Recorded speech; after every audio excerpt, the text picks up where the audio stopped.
Class 10 আজকে আমরা একটা ছোট মতো চ্যাপ্টার ধাতুবিদ্যা নিয়ে আলোচনা করব। তো আমরা দৈনন্দিন জীবনে অনেক রকম ধাতু ব্যবহার করি। দু চারটে ধাতুর নামও আমরা জানি, যেগুলো সরাসরি আমরা ব্যবহার করি, বাড়িতেও বিভিন্ন কাজে ব্যবহৃত হয়। যেমন লোহার কড়াই, লোহার জানালা দরজা, এছাড়া অ্যালুমিনিয়ামের বাসনপত্র, ইলেকট্রিকের কপারের তার, এগুলোর ব্যবহার অনেক বেশি। এছাড়া কম পরিমাণেও ব্যবহার হয় তামা তো মানে কপার বললাম, zinc, tin, lead, cobalt, nickel, এরকম ধাতুও আছে। আর আমাদের পিরিয়ডিক টেবিলে আমরা যখন এলিমেন্টগুলোর, মৌলগুলোর নাম পড়েছি, সেখানে আমরা দেখেছি অধিকাংশই ধাতু। তো এই যে ধাতু আমরা ব্যবহার করি, এই ধাতু কিন্তু প্রকৃতিতে মুক্ত অবস্থায় পাওয়া যায় না। এটা অন্য কোনো মৌলের সঙ্গে যুক্ত হয়ে থাকে, যাকে আমরা বলি যৌগ। যৌগ হিসাবেই প্রকৃতিতে থাকে। তো আমরা এখানে চারটে ধাতুর সম্পর্কে কিছুটা পড়ব। একটা হচ্ছে আয়রন, যেটা এফি, ফেরাম। এছাড়া আছে কিউপ্রাম, কপার মানে তামা। আর আছে জিঙ্ক, যেটাকে বলে দস্তা। আর অ্যালুমিনিয়াম। এছাড়াও কয়েকটা যেমন বললাম কি আছে, নিকেল আছে, কোবাল্ট আছে, chromium, lead, silver, gold, mercury, প্রচুর ধাতুই আছে। তো এই চারটে ধাতুর একটু ডিটেলস আমাদের জানতে হবে, বাকিগুলো তো আছেই। তো এই ধাতুর বিদ্যাটা তাহলে কি না, ধাতু তাহলে মুক্ত অবস্থায় পাওয়া যায় না, আমাদের বিভিন্ন কলকারখানার মাধ্যমে এগুলোকে প্রস্তুত করা হয় বা তৈরি করা হয়। তো এই যে পদ্ধতির যে সমস্ত, সেগুলোকে বলা হচ্ছে ধাতুবিদ্যা। ধাতুবিদ্যা মানে আমাদের ধাতু নিয়ে পঠন পাঠন করতে হবে, কীভাবে আমরা সেটা সংগ্রহ করব, কোথা থেকে সংগ্রহ করব, তারপরে সেটাকে কিভাবে ব্যবহারের উপযোগী করে তোলা হবে। তো প্রথমেই চারটে ধাতু যেটা বললাম, আয়রন, কপার, জিঙ্ক, অ্যালুমিনিয়াম, এগুলোর কম বেশি ব্যবহার আমরা জানি। আরও বইতে 2-5টা করে ব্যবহার আছে, এগুলো নিজেরা পড়বে। এখানে যেটা পরবর্তী বিষয়টা, যে ধাতু যে আমরা বললাম প্রকৃতিতে যৌগ অবস্থায় থাকে, যেগুলো আমাদের আর্থ বা পৃথিবীর সারফেসে বা উপরিতলে পাওয়া যায় বা মাটির তলায় তাকে খনন করে উত্তোলন করে, সেগুলোকে বলা হয় খনিজ। বিভিন্ন ধাতুর যে যৌগ, সেগুলো হচ্ছে খনিজ। এবারে এই সমস্ত খনিজ পদার্থ থেকে ধাতু নিষ্কাশন করা লাভজনক হয় না, বা অনেক সময় সেটা খরচ সাপেক্ষ হয়ে যায়। সেক্ষেত্রে কিছু খনিজের মধ্যে বাছাই করা কিছু পদার্থ, যেগুলো থেকে সহজে ধাতু নিষ্কাশন করা যায়, তাদের বলা হচ্ছে আকরিক। খনিজ হচ্ছে মিনারেলস, আর এটা হচ্ছে আকরিক। তোমাদের জিওগ্রাফিতেও পড়েছো বিভিন্ন ধাতু, আকরিক, সেগুলো কোথায় কোথায় বেশি পরিমাণে পাওয়া যায়, কি ধাতু, সেখানে তোমাদের সম্মত ডলোমাইট, বক্সাইট, এগুলো আছে, লোহাও আছে। তো যেমন তোমাদের বইয়ের উদাহরণ দেখা যাচ্ছে, যে ধরো আয়রন পাইরাইটিস আর হেমাটাইট, রেড হেমাটাইট, এটা দুটোই হচ্ছে লোহার খনিজ। কিন্তু রেড হেমাটাইট থেকে অতি সহজে লোহাটা নিষ্কাশন করা যায়। সেক্ষেত্রে রেড হেমাটাইটকে আমরা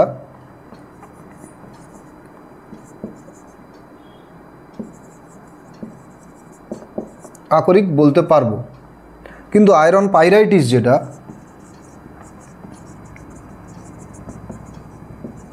এই আয়রন পাইরাইটিস থেকে কিন্তু সহজে আয়রনকে নিষ্কাশন করা যায় না। সুতরাং দুজনেই হচ্ছে খনিজ, কিন্তু আকরিকটা হচ্ছে রেড হেমাটাইট।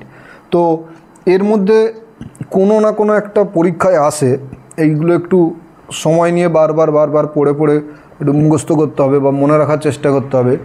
এই যে 4টে ধাতু আছে, এই ধাতুর আকরিকগুলোকে মনে রাখতে হবে। এই ধাতুর যে আকরিকগুলো আছে, এই আকরিকগুলোকে মনে রাখতে হবে। যেমন আয়রনের বললাম রেড হেমাটাইট, গিপসাইট, ম্যাগনেটাইট,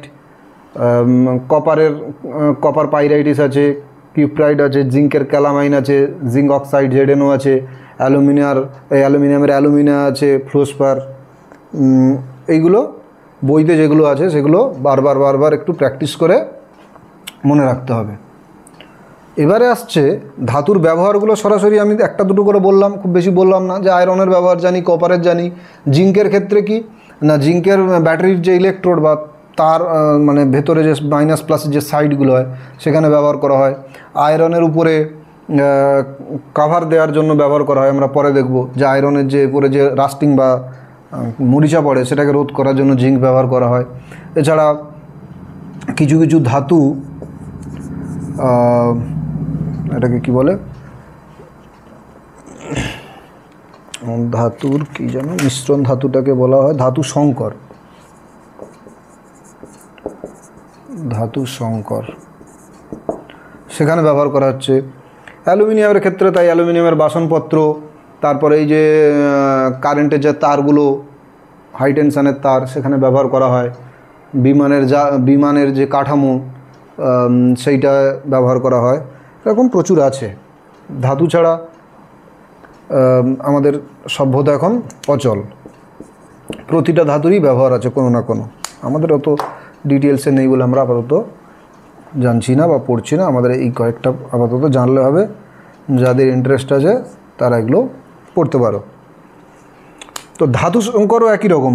এখান থেকে এই দুটো পার্ট ইম্পর্টেন্ট। একটা হচ্ছে এই 4টে ধাতুর 2-3টে করে ধাতুর সংকরের নাম মনে রাখতে হবে, ধাতুর যে আকরিকের নাম মনে রাখতে হবে। এবারে সবগুলো হয়তো মনে থাকলো না, কিন্তু কয়েকটা মনে থাকলে তুমি অন্তত এক্সক্লুড করে, যদি MCQ টাইপ থাকে, নিজেরা চুজ করতে পারবে। সেক্ষেত্রে কয়েকটা অন্তত মনে রাখতেই হবে। ধাতু সংকরের ক্ষেত্রেও তাই। আয়রন, কপার, জিঙ্ক, অ্যালুমিনিয়াম এর কয়েকটা ধাতু সংকর যেগুলো আছে তাদের নাম আর তাদের ব্যবহার, এইটা ইম্পর্ট্যান্ট। যেমন কপারের ক্ষেত্রে কি করা হয় না, কপার নর্মালি একটু নরম ধাতু। ধাতু সংকর করার উদ্দেশ্য কি না, উদ্দেশ্য হচ্ছে ধাতুর যে ধর্ম, সেই ধর্মটাকে একটু পরিবর্তন করে তার ব্যবহারের বিশেষ উপযোগী করে তোলা। যেমন কপার নরম, এর সঙ্গে যদি একটু জিঙ্ক, একটু টিন বা একটু ক্রোমিয়াম এগুলো মিশিয়ে দেওয়া যায়, সেটা শক্ত হয়, তাহলে ব্যবহারের উপযোগী হয়ে ওঠে। যদি সেরকম একটু দরকার হয় শক্ত। আবার যেমন অ্যালুমিনিয়ামের ক্ষেত্রে বলা হয়, অ্যালুমিনিয়াম হালকা কিন্তু একটু কম মজবুত হয়। তার সঙ্গে ডুরালুমিন যেটা আছে, কিছুটা ম্যাগনেসিয়াম, ম্যাঙ্গানিজ একটু মিক্স করা হয়, জিঙ্ক দেওয়া হয়। দেওয়ার ফলে সেটা অনেক শক্ত হয়ে যায়, দিয়ে বিমানের যে কাঠামো সেইটা তৈরি করা হয়। তো এইরকম কয়েকটা ধাতুর যেমন ব্যবহার আছে। কপারের সঙ্গে যদি আমাদের টিন যোগ করা হয় সেটা হচ্ছে কাঁসা, যদি জিঙ্ক দেওয়া হয় সেটা হচ্ছে পিতল। তারপরে অ্যালুমিনিয়ামের তো বললাম ডুরালুমিন, কপারের হচ্ছে কাঁসা, টিন, জার্মান সিলভার। আয়রনের ক্ষেত্রে, লোহার ক্ষেত্রে আমরা যে স্টেইনলেস স্টিল বা কলঙ্কহীন ইস্পাত বলি,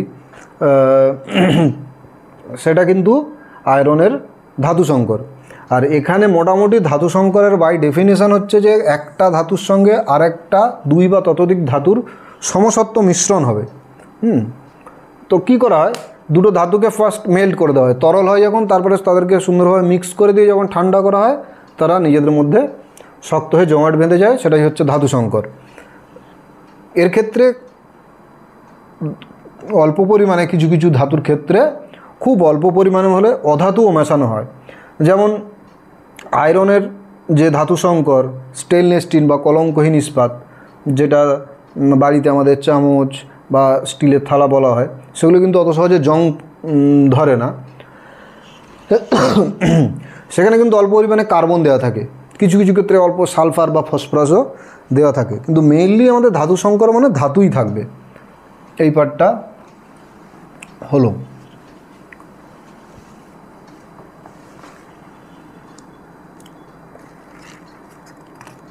ধাতু ধাতুর ব্যবহার, ধাতু সংকর কয়েকটা উদাহরণ, তাদের ব্যবহার। এইবার আসছে ধাতুর নিষ্কাশনের মেন রসায়ন বা কেমিস্ট্রিটা কি না। ধাতু আমরা যখন পিরিয়ডিক টেবিল পড়েছি বা বন্ধন পড়েছি, সেখানে আমরা দেখেছি ধাতুদের সবসময় টেন্ডেন্সি থাকে ইলেকট্রন ছেড়ে দিয়ে প্লাস স্টেটে থাকার। যেমন আমরা দেখেছি সোডিয়াম একটা ইলেকট্রন ছেড়ে দিয়ে Na+ হতে পারে। আর কি হয় না, ক্লোরিন সেই ইলেকট্রনটা গ্রহণ করে Cl- হয়, তারপরে Na+, Cl- তাদের মধ্যে একটা কুলম্বীয় আকর্ষণ বল হয় এবং যৌগ তৈরি করে সোডিয়াম ক্লোরাইড, খাদ্য লবণ। তো ধাতুর যে সমস্ত আকরিক থেকে এই ধাতুগুলো নিষ্কাশন করা হয়, সাধারণত তারা কি হয়, তাদের অক্সাইড হতে পারে, তার মানে অক্সিজেনের সঙ্গে যুক্ত আছে, Fe3O4 এরকম হতে পারে। আবার সালফাইড হতে পারে, ZnS জিঙ্ক সালফাইড। এছাড়া কার্বনেট টাইপ থাকে কিছু কিছু, জিঙ্ক কার্বনেট, ক্যালামাইন যেটা। তো এইগুলোর থেকে যদি আমরা এর অক্সিডেশন স্টেট বা এর প্লাস মাইনাস দেখি, এগুলো প্রত্যেকটা কিন্তু এই যৌগগুলোর মধ্যে এদের জারণ স্তর হচ্ছে পজিটিভ বা ধনাত্মক। তার মানে কি অলরেডি এরা ইলেকট্রন ছেড়ে রেখেছে। যেমন জিঙ্কের ক্ষেত্রে যদি বলি, জিঙ্কের অ্যাকচুয়ালি 2+ আর সালফাইড 2-। এই জিঙ্ক কী করেছে, দুটো ইলেকট্রন ছেড়ে রেখেছে, সালফার সেই ইলেকট্রনটা নিজের কাছে রেখেছে। তাহলে এখান থেকে আমি যখন ধাতুটা নিষ্কাশন করব, তাহলে তখন কি হবে, আমি জিঙ্ক পাবো। সেখানে তার অক্সিডেশন বা চার্জ কি 0। তো এখানে একটা বলে দিই, অক্সিডেশন বা জারণ সংখ্যা কী হতে পারে, 0 হতে পারে যদি সেটা তার মৌল অবস্থায় থাকে। যদি এক বা একাধিক ইলেকট্রন ছাড়ে সে প্লাস হবে, সেটাকে তার বলছে প্লাস জারণ অবস্থা বা প্লাস অক্সিডেশন স্টেট। আর যদি ইলেকট্রন নিয়ে রাখে তাহলে নেগেটিভ হয়ে যাবে, ঋণাত্মক জারণ অবস্থা।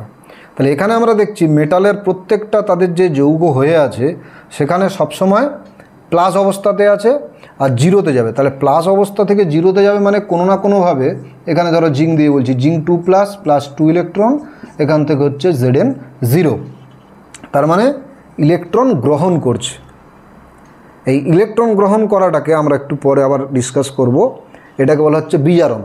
সুতরাং ধাতু নিষ্কাশনটা একটা বিজারণ পদ্ধতি। আমাকে কোনো না কোনোভাবে বিজারক পদার্থ ব্যবহার করে এদের বিজারণ ঘটাতে হবে।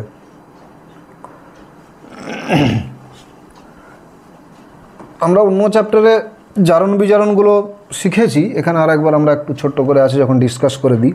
সাধারণত নিচু ক্লাসে আমরা শিখেছিলাম জারণ মানে কি না, কোনো মৌল বা যৌগের সঙ্গে অক্সিজেনের যুক্ত হওয়া প্লাস অক্সিজেন, অথবা হাইড্রোজেনের বেরিয়ে যাওয়া মাইনাস হাইড্রোজেন হচ্ছে জারণ। আর বিজারণ ঠিক উল্টো, হাইড্রোজেনের বেরিয়ে যাওয়া আর এর যুক্ত হওয়া। এক্ষেত্রে আমরা একটু ইলেকট্রনের সাহায্যে বলার চেষ্টা করব ইন টার্মস অফ ইলেকট্রন জারণ বিজারণটা কীরূপ। একটু আগেই দেখালাম আমরা যে পজিটিভ জারণ স্তরে যদি থাকে বা যে কোনো অবস্থাতে থাকে, সে যদি ইলেকট্রন গ্রহণ করে সেটাই হবে তার বিজারণ। এখানে অনেকগুলো স্টেপ হতে পারে। একটা মনে করো Fe3+ হয়ে আছে, এ একটা ইলেকট্রন গ্রহণ করলো, এ কী হবে, Fe2+ হবে। এ যদি সরাসরি একসঙ্গে 3টে ইলেকট্রন অ্যাকসেপ্ট করতো তাহলে হতো Fe0। সো এটাও কিন্তু বিজারণ, এটাও বিজারণ।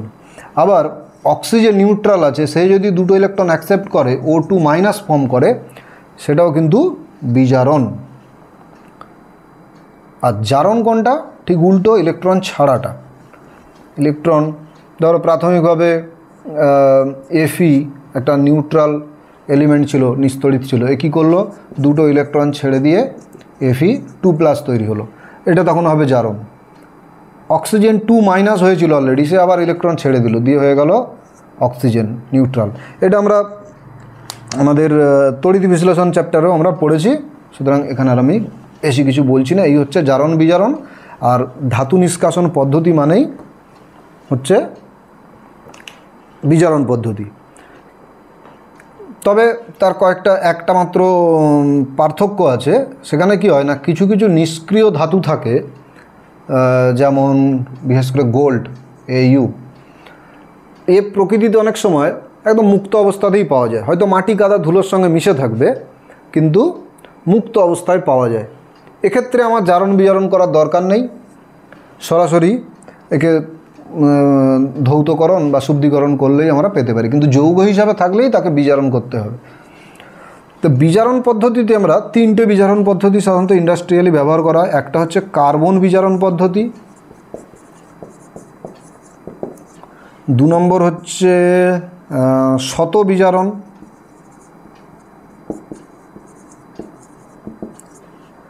আর হচ্ছে তড়িৎ বিজারণ। এর মধ্যে এই কার্বন বিজারণ পদ্ধতিটাই বিক্রিয়া আছে, অন্যগুলো আমাদের নেই। তবে তড়িৎ বিজারণ আমরা তড়িৎ বিশ্লেষণ চ্যাপ্টারে দেখে এসেছি, আমি একটু একটু করে বলে দিচ্ছি। তাও কি হচ্ছে না, যে কোনো অক্সাইড আছে, ধরো আমি জিঙ্ক অক্সাইডই বললাম ZnO, এর সঙ্গে কার্বন মানে মেনলি কোক মানে কয়লা, এইটা মিশিয়ে একটা নির্দিষ্ট তাপমাত্রায় উত্তপ্ত করা হবে। ডিটেলস ইন্ডাস্ট্রিয়াল প্রসেসিং আমাদের নেই, আমাদের শুধু এইটুকু জানতে হবে। এইটা এর ফলে কি হবে, জিঙ্ক হবে প্লাস কার্বন মনোক্সাইড বা কার্বন ডাইঅক্সাইড, সেটা যেভাবে ব্যালেন্স হবে বা যতটা কার্বন অক্সিজেন অ্যাভেলেবেল থাকবে তার উপরে ডিপেন্ড করছে। কার্বন মনোক্সাইড হতে পারে, কার্বন ডাইঅক্সাইড হতে পারে। আবার এই কার্বন মনোক্সাইড যেটা তৈরি হলো প্রপার অবস্থায় কন্ডিশন যদি হয়, সেটাও আবার পরে কার্বন ডাইঅক্সাইডে রূপান্তরিত হতে পারে। তাহলে এইটা আমরা একটা জিঙ্কের ক্ষেত্রে দেখলাম। জিঙ্ক, কপার, আয়রন, এইটা কার্বন বিজারণ পদ্ধতিতে এটাকে বিজারণ করা সম্ভব। তবে এটা জিঙ্কের ক্ষেত্রে আর আয়রনের ক্ষেত্রে ব্যবহার করা হয়। কপারের ক্ষেত্রে কিছুটা শত বিজারণ পদ্ধতি আছে, যেটা আমাদের বইয়ের স্কোপে নেই। কি করা হয়, কপারের যে সালফাইড থাকে সেটার একটা পার্ট অক্সাইড করে নেওয়া হয়, তারপরে এই অক্সাইড আর সালফাইডকে একসঙ্গে রিঅ্যাক্ট করা হয়, দিয়ে ওরা নিজেদের মধ্যেই শত জারণ হয়ে যায়। যেখান থেকে কপার তৈরি হয় সেখানে আমাকে আলাদা করে কিছু যোগ করতে হয় না। এটা গেল। আর একটা হচ্ছে তাপীয় বিজারণ অনেক সময় হয়, যেগুলো হেভি মেটাল তাদের যদি অক্সাইড থাকে, ধরো বলা হলো সিলভার অক্সাইড AgO, একে যদি অনেক সময় হিট দেওয়া হয় Ag প্লাস অক্সিজেন এরকম ভেঙে যেতে পারে তাপ দিলে, অনেক উচ্চ তাপ দিলে এটা অক্সিজেন বেরিয়ে যাবে, আমরা শুধু মেটালটা পেয়ে যাবো। এটা তাপীয় বিজারণ, এটাও আমাদের এতে নেই, স্কোপে নেই। আর শত বিজারণটাও রিয়াকশান নেই। তড়িৎ বিজারণটা আমরা যখন আমরা এর ক্ষেত্রে তড়িৎ বিশ্লেষণ পদ্ধতিতে দেখেছি, সেখানে কি হয় না, ক্যাথোড থাকে আর অ্যানোড থাকে। আমরা যে তড়িৎ বিশ্লেষণ করেছি সেই চ্যাপ্টারটা যদি একটু ভাবার চেষ্টা করি, সেখানে কি হয়, এটা প্লাস মাইনাস, তাহলে মাইনাসটা হচ্ছে ক্যাথোড আর এইটা হচ্ছে অ্যানোড। এখানে যদি তড়িৎ বিশ্লেষক পদার্থ থাকে, ক্যাথোডে কি হয়, ধাতু মুক্ত হয়। তো আমরা যদি এই অ্যালুমিনা যেটা Al2O3, এরও ডিটেলস কিভাবে করা হয় আমাদের নেই, শুধু এইটুকু বুঝতে হবে অ্যালুমিনিয়াম এখানে যদি গলিত অবস্থায় থাকে, তাহলে সেই অ্যালুমিনা কী হবে, Al3+ প্লাস 3 ইলেকট্রন দিয়ে অ্যালুমিনিয়াম ধাতু তৈরি হবে। এই টোটাল গেল যে কার্বন বিজারণ পদ্ধতি বা অ্যালুমিনিয়ামকে আমরা তড়িৎ বিজারণ পদ্ধতি করব। তো এখানে বইতে দেখবে আর একটা তড়িৎ রাসায়নিক শ্রেণী বলে আছে, অধিক সক্রিয়, মাঝারি সক্রিয় আর খুব কম সক্রিয়, এই 3টে ক্যাটাগরিতে টোটাল ধাতুগুলোকে ভাগ করা হয়। তার মধ্যে যারা অতি সক্রিয় আছে তারা, তোমরা পিরিয়ডিক টেবিল অলরেডি পড়েছো, সেখানে পটাশিয়াম, ক্যালসিয়াম যাদের 19-20 পারমাণবিক সংখ্যা, এছাড়া 11, 12, 13 সোডিয়াম, ম্যাগনেসিয়াম, অ্যালুমিনিয়াম, এরা হচ্ছে অতি সক্রিয়। এদেরকে আমরা কার্বন বিজারণ পদ্ধতিতে সহজে নিষ্কাশন করতে পারবোই না। এদের অক্সাইডগুলো খুব স্থিতিশীল, স্টেবল, সেখান থেকে কার্বন বিক্রিয়া করে কার্বন ডাইঅক্সাইড কখনো হবে না। এই ধাতুগুলো নিষ্কাশন করার জন্য এই তড়িৎ বিশ্লেষণ পদ্ধতি করা হয়। এখানে আমি যদি অ্যালুমিনিয়ার জায়গায় সোডিয়াম ক্লোরাইডকে গলিত অবস্থায় রাখি, Na+ NaCl, তাহলে Na+Cl-, তাহলে কী হবে, Na+ একটা করে ইলেকট্রন নেবে, নিয়ে Na ধাতু এই ক্যাথোডে জমা হবে। এবারে সেটা ইন্ডাস্ট্রিয়ালি সেট আপ করা হয়, কীভাবে সেটাকে সংগ্রহ করা হবে বা বেশি বেশি করে প্রোডাক্ট তৈরি হবে। এই গেল তড়িৎ বিজারণ। আর মাঝখানে যে ধাতুগুলো আছে, জিঙ্ক, আয়রন, কপার আরও কয়েকটা ধাতু আছে যেগুলো লেডকেও করা যেতে পারে। এগুলো হচ্ছে কার্বন বিজারণ পদ্ধতি। আর নিচে যারা আছে হাইড্রোজেনের নিচে যারা আছে কপার, সিলভার, গোল্ড, মার্কারি, এরা কার্বন বিজারণ পদ্ধতি তো হবেই, কিছু কিছু ক্ষেত্রে তাপীয় বিয়োজনেও হতে পারে বা বিশুদ্ধ অবস্থায় অনেক সময় পাওয়া যায়। তাহলে এইটা গেল মোটামুটি ধাতু নিষ্কাশনের পদ্ধতিগুলো।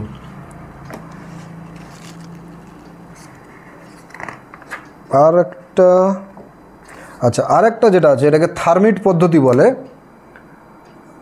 গোল্ডস্মিথের থার্মিট পদ্ধতি। এটা ইন্ডাস্ট্রিয়ালি লার্জ স্কেলে ব্যবহার করা হয় না, বিশেষ বিশেষ কাজে ব্যবহার করা হয়। মেইনলি যদি কোথাও বিশেষ করে লোহার পাত বা রেল লাইনের ট্র্যাক যখন ক্র্যাক করে যায় তখন সেখানে রিপেয়ার করার প্রয়োজন পড়ে, সেই সময় এইটাকে ব্যবহার করা হয়। কি করা হয় না, সাপোজ আয়রন অক্সাইড আছে FeO, এর সঙ্গে অ্যালুমিনিয়াম দিয়ে হিট করা হয়। হিট করার জন্য পটাশিয়াম ক্লোরাইড বা ম্যাগনেসিয়াম ফিতে এরকম হয়।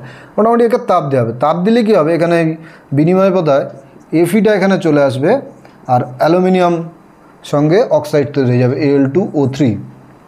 তাহলে এক্ষেত্রে দেখা যাচ্ছে গোল্ডস্মিথের বা এটা Fe2O3 নিয়েও করা যেতে পারে। Fe2O3 আমি আর ব্যালেন্স করলাম না, এটা এরকমই হবে 2Al2 2AlO3 এরকম। তো এখানে তাহলে কি করা হয়, রেল লাইনের কোথাও যদি ক্র্যাক হয় তখন ওখানে এমন একটা মল টাইপের খাঁচা তৈরি করা হয়, তার উপরে Fe2O3 ফেরিক অক্সাইড যেটা, তার সঙ্গে অ্যালুমিনিয়াম হিট দিলে নিচ থেকে ছিদ্র দিয়ে মল্টেড আয়রনটা গিয়ে ওই জায়গাটা গরম উত্তপ্ত হয়ে লিকুইডের মতো নেমে আসবে, দিয়ে তারপরে ঠান্ডা হলে জমে যাবে। এটা গোল্ডস্মিথের থার্মিট পদ্ধতি। এটা অনেক সময় ডিরেক্ট পরীক্ষা দেয় থার্মিট পদ্ধতি কি। এটা লাভজনক নয়। এগুলো কী করা হচ্ছে, সক্রিয় যারা ধাতু আছে তাদের সঙ্গে কম সক্রিয় যে ধাতুগুলোর তাদের অক্সাইডের সঙ্গে বিক্রিয়া করে এটা করা সম্ভব। তো এটা ডিরেক্ট অ্যাপ্লিকেশান হচ্ছে এইটা। এটা লাভজনক নয়, কিন্তু কাজে যখন প্রয়োজন পড়ে তখন এইটাইভাবে ব্যবহার করা হয়। আচ্ছা, আর একটা পার্ট আছে যে ধাতু যে কম সক্রিয় বেশি সক্রিয় তার একটা ছোট রিয়াকশান আছে। কি আছে না, একটা পাত্রে ধরো আছে নীল কালারের কপার সালফেট CuSO4, তাতে যদি কেউ একটা জিঙ্ক বা আয়রনের নেলস ডুবিয়ে রাখে, কিছুক্ষণ পরে দেখা যাবে ধরো জিঙ্কই দিলাম, অ্যাকচুয়ালি হয়ে যাবে জিঙ্ক সালফেট তৈরি হবে প্লাস কপার তৈরি হবে। কি হবে না, এর গায়ে বাদামি রঙের আস্তরণ পড়ে যাবে। তার মানে অতি সক্রিয় যে ধাতু সে নিষ্ক্রিয় যে ধাতুটা তুলনামূলক কম সক্রিয় তার যৌগ থেকে এটাকে রিপ্লেস করছে। এই সেম বিক্রিয়াটা যদি এরকম করানো হতো যেখানে অলরেডি জিঙ্ক সালফেট আছে, আমি একটা কপারের দণ্ড ডুবিয়ে রাখলাম, এটা কিন্তু কিছুই হবে না। তাহলে এখানে সক্রিয়তার একটা প্রমাণও পাওয়া গেল। এইটা অনেক সময় একটু অ্যাডভান্স পরীক্ষা দেয় যে কপার সালফেটের রং তো অ্যাকচুয়ালি ব্লু কালারের আর জিঙ্ক সালফেট হচ্ছে বর্ণহীন, সুতরাং এইটা যদি লার্জ স্কেলে করা হয় ওর কালার কিছুটা ফেডও হয়ে যেতে পারে। অনেক সময় দৃশ্যমান হয় না, খুব সামান্য হতে পারে, কিন্তু নেলসের গায়ে পুরো ব্রাউন বা বাদামি যে স্তর পড়বে সেটা বোঝা যাবে।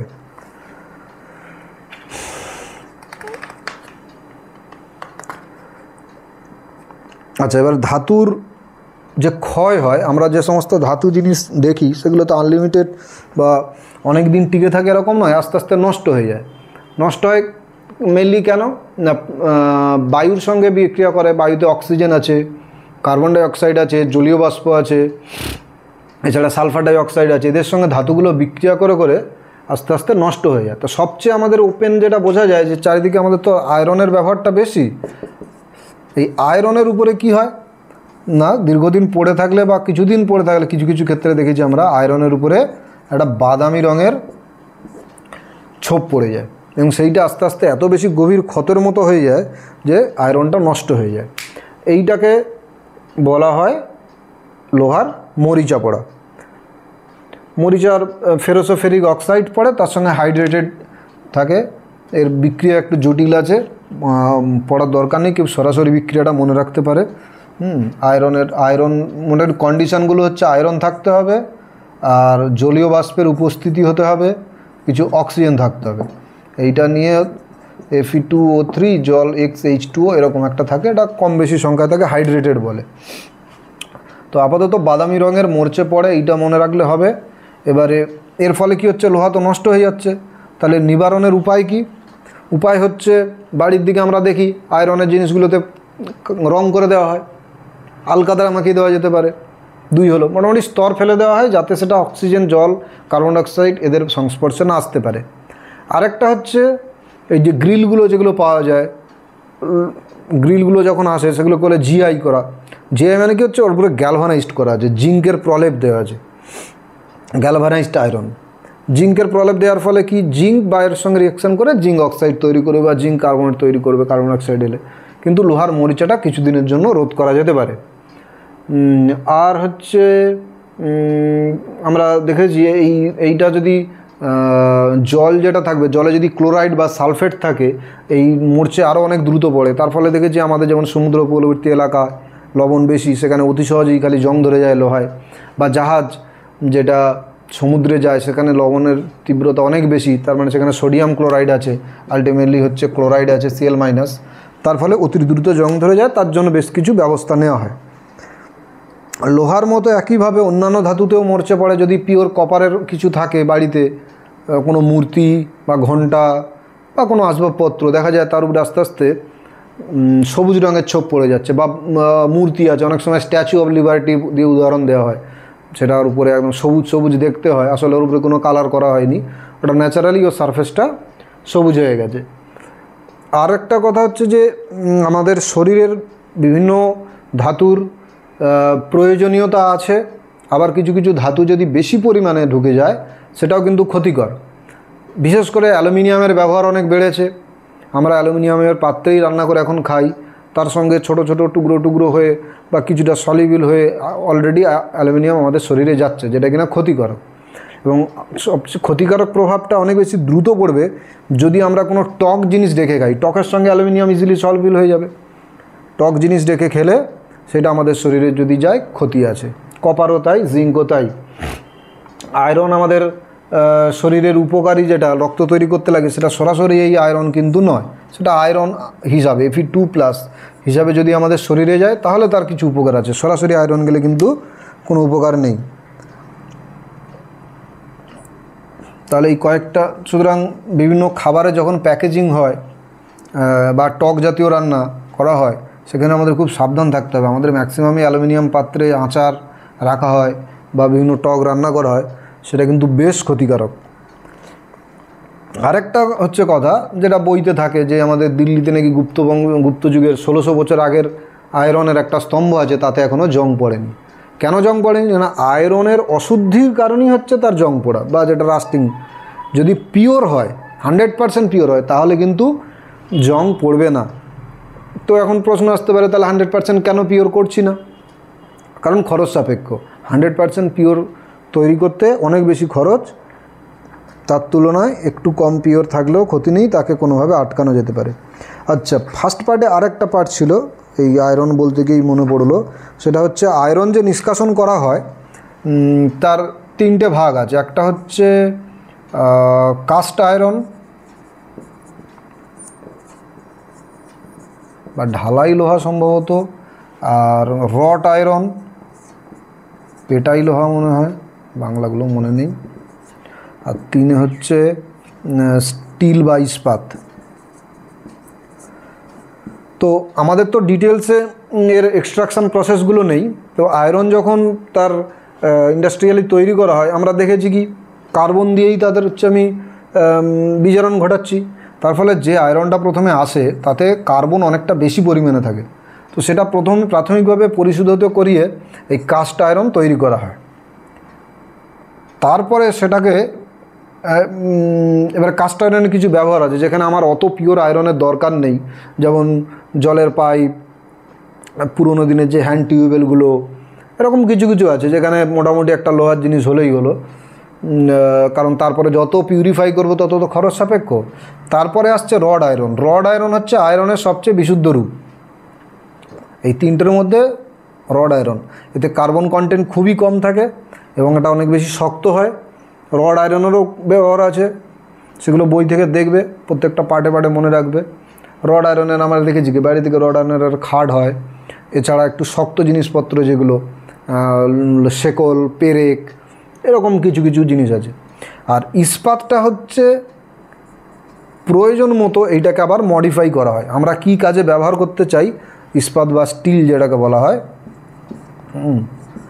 এর সঙ্গে আমরা কার্বন, নিকেল, ম্যাঙ্গানিজ, ক্রোমিয়াম এগুলো কি পরিমাণে মিক্স করব তার উপরে ডিপেন্ড করে এর নেচার তৈরি হবে। যেমন আমাদের বাড়িতে থালা বাসন যেগুলো হয় তাতে অত সহজে মরচে পড়ে না, কিন্তু সেগুলো কিছুটা নরম, অতটা শক্ত নয়। ছুরি, কাঁচি এগুলো ব্যবহার আছে। আবার যখন রেলের পাত হয় সেটা অনেক শক্ত, রেলের বগি তৈরি হয়। সুতরাং এটা প্রয়োজন অনুযায়ী এটাকে তৈরি করা হয়। এগুলো কাস্ট আয়রন, রড আয়রন আর ইস্পাত, লোহার ইস্পাত, লৌহ ইস্পাত। আর কিছু আছে বলে তো মনে হচ্ছে না, কম বেশি মোটামুটি বলেই দিলাম।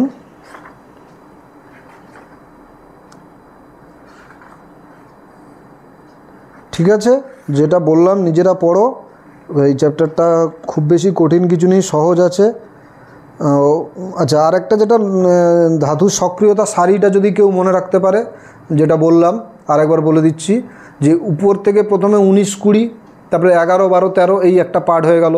তারপরে মাঝখানের কয়েকটা আছে পিরিয়ডিক টেবিলের, ওই মাঝখানে ডি গ্রুপ যেগুলো হয় মাঝখানের পার্টটায়, জিঙ্ক আছে, লোহা আছে, লেড আছে, ক্রোমিয়াম আছে এইগুলো।